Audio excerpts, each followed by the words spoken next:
मेरे प्रश्नों को बड़ी बेबाकी से संतोषजनक आंसर कर रहे हैं। अब आखिरी कड़ी में अगर बात करें, आप युवा हैं, वेल एजुकेटेड हैं, कहीं न कहीं से अगर देखा जाए जीविकोपार्जन के लिए आपके पास ढेरों विकल्प हैं, कई मजबूत साधन, बावजूद आप समाज सेवा के लिए राजनीति में आप आ पा रहे हैं। इसके पीछे का मुख्य रीजन क्या है? तो जानकारी में भी बात उजागर हुआ है कि आप लोकसभा का चुनाव का भी तैयारी कर रहे हैं। देखिए, ये तो शीर्ष नेतृत्व तय करेगा कि यहाँ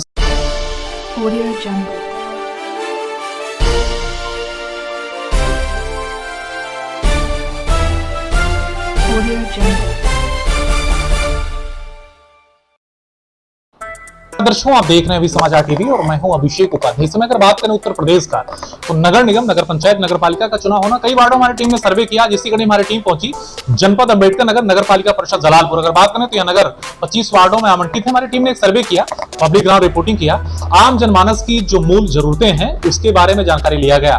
उसी पब्लिक ग्राउंड रिपोर्टिंग के जरिए उसी दौरान एक नाम हमारी टीम को मिला, बड़ा ही चर्चित, बड़ा ही लोकप्रिय नाम, यहाँ का माननीय अंशुमान सिंह, जो मेरे साथ बैठे हैं। इनसे मुझे वार्ता करना है विकास बिंदुओं पर। आप कहीं से देखा जाए तो बीजेपी के एक सक्रिय कार्यकर्ता रह चुके हैं, इसी जलालपुर नगर से ही बिलोंग करते हैं। इससे मुझे एक चर्चा करना है विकास बिंदुओं के बारे में। सम्मेलन चैनल में आपका बहुत बहुत थैंक यू।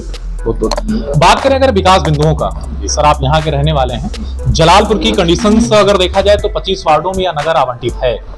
विकास के नाम पर सर एक्चुअल में विकास कहाँ होना चाहिए था और कहाँ पर हो पाया है, क्या कहना चाहेंगे? देखिए, एक्चुअली जलालपुर जहां नगर निकाय की बात की जाए, तो विगत यहाँ कई वर्षों से, मतलब कह सकते हैं कई पंचवर्षीय योजनाओं के तहत यहाँ पे नगर निकाय के जो अध्यक्ष रहे हैं, या तो समाजवादी पार्टी के रहे हैं या बहुजन समाज पार्टी के रहे हैं, जिससे उनकी घृणित मानसिकता का शिकार जलालपुर हुआ।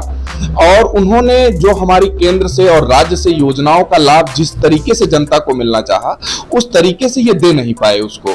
ये कहीं ना कहीं से अड़ंगा लगाते रहे। और जब हमारी यहाँ का नगर निकाय का जो प्रत्याशी है भाजपा का हो जाएगा, तो हमारी ट्रिपल इंजन की सरकार हो जाएगी, जिसके नाते हम पूरा यहाँ पे विकास योजनाओं को क्रियान्वित कर सकेंगे, धरातल पर ला पाएंगे। अगर बात करें कहीं कहीं से देखा जाए, सर हमारी टीम ने एक सर्वे किया, तो यहाँ एक बड़ा तगड़ा मामला है लोगों के लिए संक्रमण का। हेपेटाइटिस बी के यहाँ पेशेंट ऑलरेडी निकल रहे थे भी, तो इस कंडीशंस पे क्या कहना चाहेंगे? देखिए, उसमें भी इन पिछली गवर्नमेंट जो रही हैं, उसमें पानी की जो यहाँ पे समस्या रही लोगों के लिए, क्योंकि हेपेटाइटिस भी पानी से रिलेटेड आप जानते ही होता है। और ये नगर का जो चेयरमैन है, उनको इस चीज पे ध्यान देना चाहिए था कि हमें स्वच्छ पेयजल लोगों को मिले, जिससे कि इस तरीके के संक्रमण, लेकिन उन्होंने उस पर पूरा ध्यान नहीं दिया, और पूरा क्या एकदम से ध्यान नहीं दिया, जिसके नाते ये संक्रमण फैल रहा। हमारी ट्रिपल इंजन की सरकार बनती है नगर निकाय की, तो हम इस पे विशेष ध्यान देंगे और इसको विशेष क्रियान्वित करेंगे। अच्छा सर, कहीं ऐसा भी होता है कभी कभी पार्टी का निर्णय गलत हो जाता है, या फिर अभी हाल में ही आपके यहाँ विधानसभा का चुनाव बीता है गत वर्षों में, तो कहीं न कहीं से देखा जाए जो लोग समाजवादी पार्टी से बदल के भारतीय जनता पार्टी में आ रहे हैं, उनको भी टिकट पार्टी दे रही है, उनको भी लड़ा रही है, और जो भारतीय जनता पार्टी में लगातार क्रियान्वित हैं, लगातार सक्रिय हैं, उनको टिकट काट दे रही है, या पार्टी है क्या? नहीं, इस पे थोड़ा पार्टी को ध्यान भी देना चाहिए, लेकिन हमारे लिए व्यक्ति माने नहीं रखता है। हम भारतीय जनता पार्टी के सिपाही हैं, हमारे लिए सिर्फ और सिर्फ कमल का फूल माने रखता है। और भारतीय जनता पार्टी का प्रत्येक कार्यकर्ता सिर्फ कमल के फूल को देखता है, वो प्रत्याशी और नाम को नहीं देखता है, नाम से कोई लेना देना नहीं रहता है। और अगर ऐसी चीजें हैं, तो ऐसी चीजें कुछ जरूर आती हैं पब्लिक में, उसमें पार्टी हमारा शीर्ष नेतृत्व ध्यान देगा, और हम जानते हैं कि आगे से ऐसा शीर्ष नेतृत्व नहीं करेगा। स्वच्छ भारत मिशन गवर्नमेंट की योजना रही, कितना कामयाब रहा सर आपके नगर पालिका जलालपुर? देखिए, नगर पालिका जलालपुर में इसके पहले जो यहाँ का अधिशासी अधिकारी था, वो थोड़ा बदमाश था, और जी, वो काम नहीं कर रहे थे इस तरीके से। यहाँ पे नगर में सफाई अभियान एकदम नहीं चल रहा था, जिसके नाते उनको हटा भी दिया गया है वर्तमान समय में, और नए जो आए हुए हैं काम कर रहे हैं। और अगर आगे हमारा चेयरमैन बनता है, तो फिर इसको कंधे से कंधा मिला के हम पूरे पालिका को सफाई का एक अभियान चलाया जाएगा, और काम प्रभावी रूप से लोगों तक पहुंच पाएगा। ठीक है, मेरे प्रश्नों को बड़ी बेबाकी से संतोषजनक आंसर कर रहे हैं। अब आखिरी कड़ी में अगर बात करें, आप युवा हैं, वेल एजुकेटेड हैं, कहीं न कहीं से अगर देखा जाए जीविकोपार्जन के लिए आपके पास ढेरों विकल्प हैं, कई मजबूत साधन, बावजूद आप समाज सेवा के लिए राजनीति में आप आ पा रहे हैं। इसके पीछे का मुख्य रीजन क्या है? देखिए, मैं ऑलरेडी यूपीएससी का एस्पिरेंट रहा दिल्ली में, और जब मेरा आईएएस में सिलेक्शन नहीं हुआ तो उसके बाद मैंने सोचा कि मैं शुरू से ही, बचपन से ही एक मन में रहा कि मैं लोक कल्याण का काम करूंगा, लोगों की जनसेवा करूंगा। तो उस रास्ते से नहीं हो पाया तो मैं इस रास्ते का चुनाव किया हूं। आगे देखता हूं क्या होता है। आपके यहाँ जलालपुर में 25 वार्ड है, हमारी टीम सर्वे कर रही है, लगातार निकाय से जुड़ा हुआ, चुनाव चूंकि नियरेस्ट नजदीक है, सभासदों से बात कर रही, इंपैक्ट चेयरमैन से और पब्लिक से वार्ता हो रही, लेकिन जनता से बराबर उनकी महज जुबान और जहन पर नाम कायम है अंशुमान सिंह।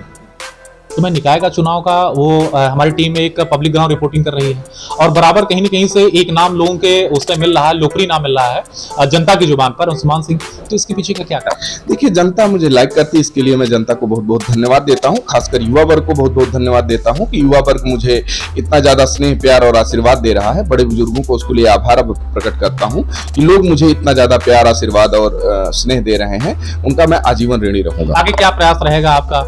आगे प्रयास रहेगा, मैं युवाओं को लेकर काम कर रहा हूं, और युवाओं के रोजगार के क्षेत्र में जो भी होगा वो किया जाएगा, और उसके साथ साथ मैं स्वच्छता और स्वच्छ जल, और इसके साथ साथ बिजली, पानी, सड़क, इन सब के विषय में पूरा जो मुझसे हो पाता है उसको मैं करता हूं, और प्रयास मेरा आगे जारी रहेगा। ठीक है, आप जानकारी में भी बात उजागर हुआ है कि आप लोकसभा का चुनाव का भी तैयारी कर रहे हैं। देखिए, ये तो शीर्ष नेतृत्व तय करेगा कि यहाँ से लोकसभा प्रत्याशी कौन होगा, लेकिन देखा जाएगा। अगर प्रत्याशी के रूप में मुझे पार्टी ने, अंशुमान सिंह जी उस योग्यता को पूरा कर रहे हैं, सही बात तो ये है, इसके क्या नाम उम्मीद पर इनको मिलना चाहिए? देखिए, अगर पार्टी ने मेरे ऊपर विश्वास किया तो मैं पार्टी का विश्वास कभी तोड़ूंगा नहीं, और यहाँ भारी से भारी बहुमत से लोग मुझे जिताएंगे। ये मुझे लोगों के ऊपर विश्वास है, अपने से ज्यादा लोगों के ऊपर विश्वास है। जो बड़े क्लिप चल रहा है सर, कहीं कहीं से ये आपके वार्ड की जनता, आपकी नगरवासी, हो सके तो पूरा प्रदेश और देश भी देखे, क्या कहना चाहेंगे हमारे चैनल के माध्यम से अपने जलालपुर नगरवासी को और अपने प्रदेश की जनता?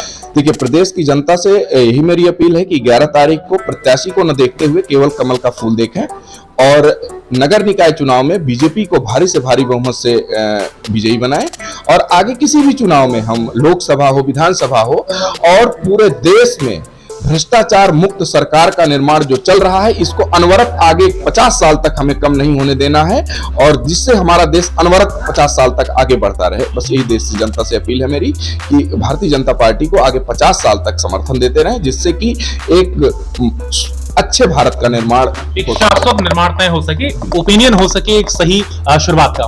तो दर्शकों, ये थे जलालपुर के, अगर बात करें माननीय अंशुमान सिंह, जो मेरे कई प्रश्नों के बीच होने के बाद सारे प्रश्नों को बड़ी बेबाकी से संतोषजनक है। आशा करते हैं हमारे इंटरव्यूज आप सभी को बेहद रोचक और पसंद आया होगा। दर्शकों, अगली कड़ी में फिर किसी नई जगह, नए लोगों से आप सभी कराते हैं मुलाकात। तब तक दीजिए मुझे अनुमति। धन्यवाद, नमस्कार सर। मेरे चैनल ज्वाइन करने के लिए और अपना समय देने के लिए आपका भी बहुत बहुत धन्यवाद। आपको भी बहुत बहुत धन्यवाद।